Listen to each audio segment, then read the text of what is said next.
Nous avons tous entendu parler des conservateurs de musées. Mais quel est effectivement leur rôle? Nous sommes aujourd'hui avec Laïla, la conservatrice du musée de Bibracte, pour en parler.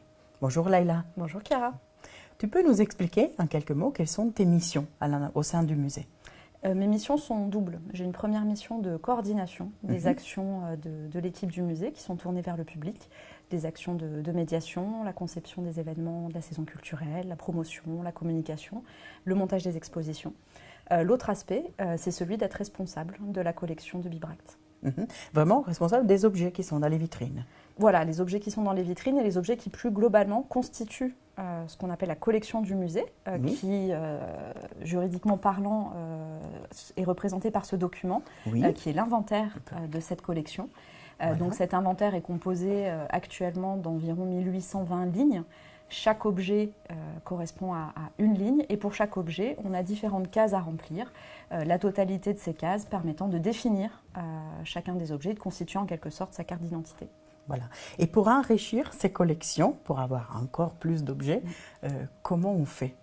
Alors pour la collection du musée de Bibracte, on s'appuie sur l'avancée des recherches réalisées sur le site archéologique du Mont-Beuvray. Donc au fil des fouilles, on va identifier un certain nombre d'objets intéressants et intéressants pour l'avenir en fait, puisque la mission principale est de conserver ces objets pour les générations futures et de les mettre en valeur pour le public actuel. Donc cette sélection, elle se fait sur différents critères qui s'appuient sur les études menées par les chercheurs, des critères de bon état de conservation, de qualité esthétique, mais aussi de représentativité, de séries d'objets qui sont très attestés ici à Bibracte, ou au contraire de rareté.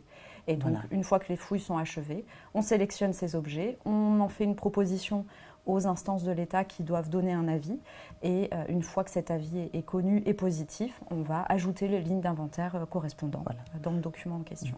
Et cela est commun pour tous les musées qui portent l'appellation Musée de France? Tout à fait. Tous les musées de France définissent leur collection par ce type d'inventaire. Voilà. Et puis, pour l'état de conservation des objets, est-ce qu'on peut aller voir un exemple dans le musée pour voir au quotidien comment on gère l'état de conservation des objets pour qu'ils restent effectivement dans leur bon état pour l'avenir aussi? Oui, tout à fait. On va aller voir quelques exemples de choses qu'on a mises en place pour que les objets se conservent le mieux possible et soient le plus parlant possible aussi pour les visiteurs. Allons-y. Nous voilà dans le musée. Pour vérifier l'état de conservation des collections, tu passes tous les jours, tu viens une fois de temps en temps, comment ça fonctionne? Alors moi ou mes collègues chargés des collections, on vient environ une fois par mois pour passer en revue les différents objets qui sont présents dans les vitrines du musée, ce qui nous permet de repérer d'éventuels changements dans l'état des objets. Ça arrive? Ça arrive malheureusement, oui, de temps en temps. On a eu le cas tout récemment avec ici, dans cette vitrine, une tige en alliage cuivreux que mon collègue a regardé il y a quelques semaines et sur laquelle il a pu observer des petits points blancs qui peuvent laisser penser que cet objet est exposé à des phénomènes de reprise de corrosion. Donc ce n'est pas encore tout à fait certain. On va continuer d'observer l'objet dans les semaines qui viennent et si ça se confirme, on envisagera assez sérieusement d'envoyer l'objet en restauration pour stopper le phénomène. Voilà. Et dans une vitrine comme celle-ci, dans laquelle il y a plusieurs matières différentes rassemblées ensemble, comment on va procéder? Alors, cette vitrine, elle est intéressante puisqu'elle rassemble différents types de matières qu'on est susceptible de rencontrer en archéologie. On a d'abord des objets ici en fer. On a également 2 aiguilles ici en alliage cuivreux, des fusailloles en terre cuite et puis 2 objets en matière extrêmement rare et sensible que sont le cuir, ici, et puis à ce niveau-là, un tissu en toile de laine. Des objets qui sont rares et en plus très sensibles.